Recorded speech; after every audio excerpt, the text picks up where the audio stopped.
In the glitzy world of celebrities, life might seem like one big, glamorous party, flashy outfits, exclusive events, and jet-setting lifestyles. But don't let the red carpets fool you. Even the brightest stars can't dodge life's unexpected curveballs. Some of the biggest names in history, from Hollywood icons to royalty, have faced heartbreakingly sudden and shocking ends. And when it comes to car crashes, the tragic irony hits even harder. Those sleek rides that symbolize success sometimes become symbols of unimaginable loss. Let's take a closer look at 5 such stories of celebrities whose lives were tragically cut short in road accidents.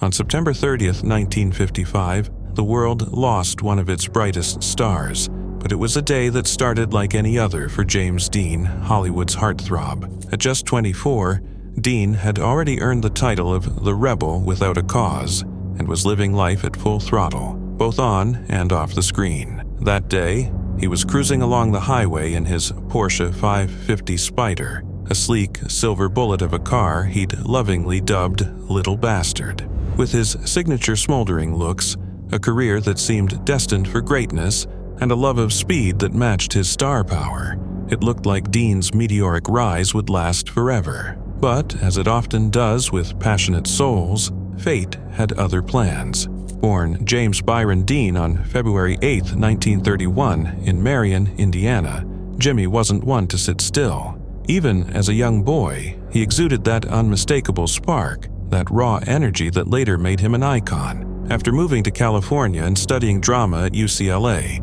his natural talent quickly got him noticed by Hollywood's elite. He landed small roles in TV shows and films, but it was his breakout performance in East of Eden that catapulted him to superstardom. With his melancholic eyes and rebellious edge, Dean captured the hearts of audiences across the world. His next big role in Rebel Without a Cause solidified his status as a cultural phenomenon, and the world watched as his career soared. But Jimmy wasn't just a movie star, he was a race car enthusiast. In fact, racing was his greatest passion outside of acting. Though his popularity in Hollywood was skyrocketing, it wasn't enough to satisfy the itch he had for speed. Dean dreamed of one day competing in the legendary Indianapolis 500, and his acting success gave him the freedom to indulge in his racing hobby. First came a Triumph Tiger motorcycle, then a Porsche 356 Speedster. Both choices were fast, but Dean had an unrelenting need for even more speed. That's when he got his hands on a Porsche 550 Spider. The car was a sleek, aerodynamic masterpiece, perfect for a man who craved thrills. Dean's affection for the car was so intense that he gave it the nickname Little Bastard, a name that would go on to take on a chilling significance. By the end of September 1955, Dean had wrapped up filming Giant and was itching to get back behind the wheel. He decided to take Little Bastard out for a spin, accompanied by his mechanic, Rolf Wütherich. The original plan was for the car to be towed to a race in Salinas, but Wütherich suggested Dean take it for a test drive just to feel out the ride. Dean, never one to shy away from a little adventure, agreed. Along with stunt driver Bill Hickman and photographer Sanford H. Roth, they hit the road at around 3:30 p.m., making a pit stop for gas shortly after. By 5:15, they were back on the road, heading west. As they neared the junction of what is now State Routes 46 and 41, fate took an awful turn. A 1950 Ford Tudor, driven by 23-year-old Donald Turnipseed, turned left directly into the path of the oncoming Porsche. Dean, with his racing instincts kicking in, tried to swerve to avoid a collision, but in a split second, the two cars collided head-on. The impact sent Little Bastard careening off the road and into a ditch. The aftermath was nothing short of heartbreaking. When help arrived at the scene, Dean was unconscious and severely injured, suffering from a broken neck and crushed legs. Wütherich, who had been thrown from the car, survived but with significant injuries. Turnipseed, however, walked away with only a few scratches, a twist of fate that haunted him for the rest of his life. Tragically, despite the best efforts of paramedics, James Dean was pronounced dead at 6:20 p.m. on the same day, leaving the world in shock and Hollywood mourning the loss of one of its brightest stars. Less than a month later, Dean's iconic film Rebel Without a Cause hit theaters, forever cementing his place in the annals of Hollywood history. The film's themes of youthful angst and rebellion struck a chord with a generation, and Dean's portrayal of Jim Stark became the defining image of teenage rebellion. But more than his film roles, it was his untimely death that sealed his status as a tragic legend. Dean had lived fast, loved fiercely, and left the world far too soon. His tragic demise, like a flame burning out before its time, made him a symbol of all that is fleeting in youth. By June 1967, Jane Mansfield's Hollywood glow had dimmed, but her reputation as a blonde bombshell with a flair for the dramatic was still intact. Known for her provocative roles and larger-than-life personality, Jane's life took a heartbreaking turn on June 29th, when she tragically died in a car accident, a mystery-laden event that soon became the stuff of urban legends. Jane, born Vera Jane Palmer on April 19, 1933, in Bryn Mawr, Pennsylvania, always dreamed big. At 17, she married Paul Mansfield, and later made the leap to Hollywood to chase her acting dreams. Smart and savvy, Jane figured out how to turn heads. She became one of the first Playboy bunnies, and made history as Playboy's Playmate of the Month in February 1955. Whether she was daringly exposing herself in public or becoming the first actress to appear nude on screen in Promises, 1963, Jane mastered the art of staying in the spotlight. Her off-screen life was just as bold: pink mansion, a pack of chihuahuas, and a rivalry with Marilyn Monroe. Marilyn's untimely death in 1962 deeply shook Jane, prompting her to eerily predict, "Maybe I'll be next." Sadly, her words proved hauntingly accurate. After a nightclub performance in Biloxi, Mississippi on June 29, 1967, Jane hit the road for a TV gig in New Orleans. With her career pivoting to nightclub acts and smaller appearances, travel was a constant. She set off in a 1966 Buick Electra 225 with her boyfriend, Sam Brody, her driver, Ronnie Harrison, 3 of her children snoozing in the back seat, and her 4 chihuahuas along for the ride. The journey started uneventfully, cruising through the Gulf Coast's summer night air. After a quick stop at a 24-hour diner near the Mississippi-Louisiana state line, things took a dangerous turn. A dense mist settled over the swampy Highway 90, combining with insecticide spray from a mosquito fogging truck to create an eerie, blinding fog. Barreling through at 80 miles per hour, the Buick didn't see the slow-moving 18-wheeler ahead. The car slammed into the truck's rear, shearing off its roof and leaving the front mangled. Jane, Sam, and Ronnie, seated in the front, were killed instantly, while her children in the back miraculously survived. Speculation exploded when photos of the crash showed Jane's blonde wig hanging from the windshield, sparking rumors that she had been decapitated. However, the coroner confirmed that while her injuries were severe, scalping and skull trauma, her head was not severed.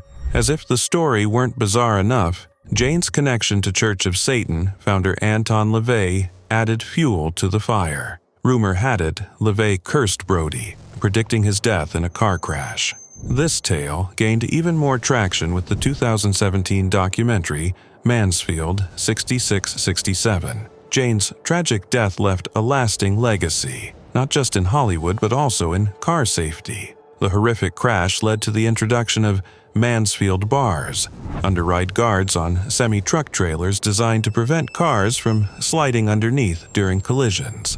In Life and Death, Jane Mansfield was unforgettable, leaving behind a legacy as dramatic and impactful as her career. November 30th, 2013 started off as a pretty chill day for Paul Walker. The 40-year-old actor, best known as Brian O'Connor from the Fast and Furious franchise, was hanging out with his mom and 15-year-old daughter, Meadow. They were casually chatting about Christmas tree shopping when Paul suddenly got a reminder about an event he needed to attend. In a rush, he left, completely unaware that this day would tragically change everything and shock fans around the world. Paul William Walker IV was born on September 12, 1973, in Glendale, California. practically destined for stardom. With a model mom and an amateur boxer dad, Paul grew up surrounded by the glitz and grit of showbiz. He was already stealing the spotlight at the age of 2 in a Pampers commercial. From TV roles in shows like Highway to Heaven and Charles in Charge, to starring in 90s hits like Pleasantville and She's All That, Paul was on a steady rise. But it was his role as undercover cop Brian O'Connor in The Fast and the Furious, 2001, that turned him into a Hollywood A-lister and a fan favorite. Beyond acting, Paul had 3 great loves: cars, racing, and charity work. Unfortunately, it was this very trio that led to his untimely death. On that fateful day, Paul attended a charity event hosted by his nonprofit, Reach Out Worldwide, at a car shop he co-owned with his friend Roger Rodas, a former race car driver. After the event, the duo decided to take a quick spin in a 2005 Porsche Carrera GT, a beast of a sports car, but notoriously hard to handle. At around 3:30 p.m., with Roger behind the wheel and Paul in the passenger seat, they sped off. The car, estimated to be traveling at 100 miles per hour, spun out of control, hitting a curb, a tree, and a light post before slamming into another tree and bursting into flames. Onlookers from the charity rushed to help, but the fiery wreck was too intense to approach. Tragically, both men were pronounced dead at the scene, with Paul's cause of death determined to be a combination of traumatic injuries and burns. The investigation later revealed that the car's excessive speed and the age of its tires were the primary causes of the crash. No drugs or alcohol were involved, but the loss of Paul sent shockwaves through Hollywood.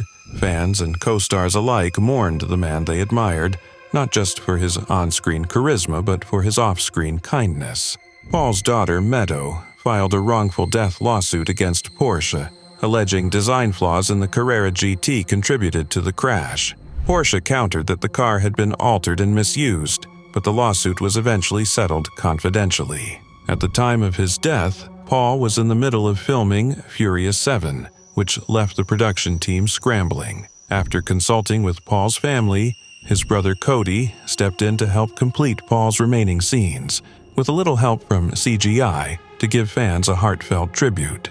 The crash site in Santa Clarita soon became a shrine, as fans from around the globe left flowers, notes, and mementos for the beloved actor. Though Paul Walker's life was cut tragically short, his legacy of kindness, talent, and passion for fast cars lives on, both on screen and in the hearts of millions. Bessie Smith, the legendary Empress of the Blues, was a true powerhouse of the jazz age, commanding stages with her soul-stirring voice and unshakable presence. But her life came to a shocking end in a tragic car accident, sparking rumors and controversies that still linger. Born on April 15, 1894, in Chattanooga, Tennessee, Bessie had a tough start in life. Orphaned young, she and her 6 siblings had to scrape by, performing on street corners for pennies. But even then, her talent shone bright. She later joined a traveling troupe led by blues icon Ma Rainey, who helped Bessie craft her unforgettable stage persona. By the 1920s, Bessie was a star. Signing with Columbia Records in 1923, she became the most popular female blues singer of her era, belting out hits that captivated audiences nationwide. But when the Great Depression hit, her fame began to fade. She took her act on the road, playing smaller gigs in clubs and theaters across the country. It was during one of these trips, on September 26, 1937, that tragedy struck. Bessie and her partner, Richard Morgan, were driving along U.S. Route 61 between Memphis and Clarksdale when things took a deadly turn. Around 2 a.m., Richard tried to overtake a slow-moving truck but misjudged its speed, leading to a devastating collision. The car's roof was ripped off, and Bessie suffered horrific injuries, including a nearly severed right arm and severe trauma to her right side. While Richard walked away unscathed, Bessie was left critically injured in the road. A surgeon, Dr. Hugh Smith, happened upon the scene and did his best to stabilize her, using a handkerchief to dress her wounded arm. As if things couldn't get worse, another car barreled into Dr. Smith's parked vehicle, narrowly missing Bessie. 2 ambulances eventually arrived. one from a black hospital and another from a whites-only hospital, thanks to the segregation laws of the Deep South. Bessie was taken to Clarksdale's G.T. Thomas Afro-American Hospital, where her arm was amputated. Tragically, she never regained consciousness and passed away that morning. Rumors soon flew. Some claimed Bessie died after being denied treatment at a whites-only hospital, a myth perpetuated by jazz writer John Hammond and later immortalized in Edward Albee's 1959 play, The Death of Bessie Smith. Dr. Hugh Smith debunked this, explaining no hospital in the area would have transported a black patient to a whites-only facility at the time. Bessie was laid to rest in Philadelphia on October 4, 1937, with thousands mourning the loss of the blues queen. Heartbreakingly, her grave remained unmarked for decades, partly due to her estranged husband, Jack G., blocking efforts to place a headstone. Finally, in 1970, thanks to singer Janis Joplin and Bessie's friend Juanita Green, a tombstone was erected, giving the Empress of the Blues the recognition she so deserved. On the fateful morning of August 5, 2022, the quiet, sun-drenched streets of Mar Vista, Los Angeles, became the backdrop for a chilling incident that would forever alter the life of actress Anne Heche. Known for her memorable roles in films like Volcano and I Know What You Did Last Summer, Anne was no stranger to the spotlight. But on this day, her life took an unexpected and tragic turn. Cruising through the neighborhood in her Mini Cooper, she was reportedly driving at an astonishing 80 miles per hour in a 25 miles per hour zone, far faster than anyone could have anticipated. At exactly 11:01 a.m., her car lost control, veering off the road and crashing violently into a home on Walgrove Avenue. The impact was catastrophic. Within moments, the car exploded in flames, consuming both the vehicle and the house in a blaze so fierce it seemed unstoppable. Anne was trapped inside the wreckage, unable to escape the inferno that raged around her. Firefighters arrived within minutes, but the fire was relentless, taking more than 30 minutes to contain. When they finally reached her, the damage was already done. Anne had inhaled toxic amounts of smoke and suffered life-threatening injuries. She was rushed to the hospital and later transferred to the Grossman Burn Center in West Hills, where doctors fought desperately to save her. But the burns were severe. Second-degree burns covering 12% of her body, first-degree burns on 40%, and a fractured sternum. Despite intense medical efforts, including skin grafts, Anne never regained consciousness. The next 6 days were a blur of grief and uncertainty for her family. On August 11th, just 6 days after the crash, Anne was declared brain dead, legally meeting the definition of death in California. Her family, honoring her wish to be an organ donor, made the heartbreaking decision to let her go. Through the One Legacy Foundation, her organs were donated, a final act of generosity that she had always intended. Her eldest son, Homer, shared his sorrow with the world. My brother Atlas and I lost our mom after 6 days of almost unbearable emotional swings. I am left with a deep sadness. Hopefully, my mom is free from pain now. The tragic death of Anne Heche reverberated through Hollywood, leaving a void that would be felt for years to come. Friends, colleagues, and fans mourned her loss. Former partner Ellen DeGeneres tweeted her condolences, and actress Patricia Arquette described Anne as wildly talented, someone who had endured unimaginable struggles.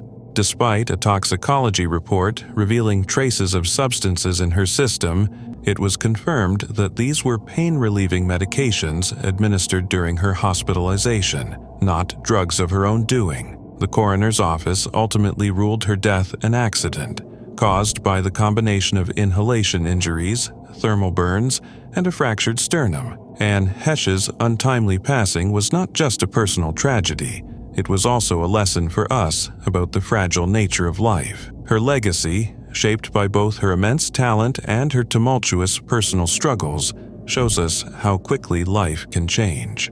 The devastating crash in Mar Vista forever altered the trajectory of a career that had been filled with promise, leaving behind a trail of grief and unfinished potential. Through the tragedy, Anne's story stands as a testament to the unpredictable nature of life itself, how it can shift in an instant, leaving us to wonder what could have been.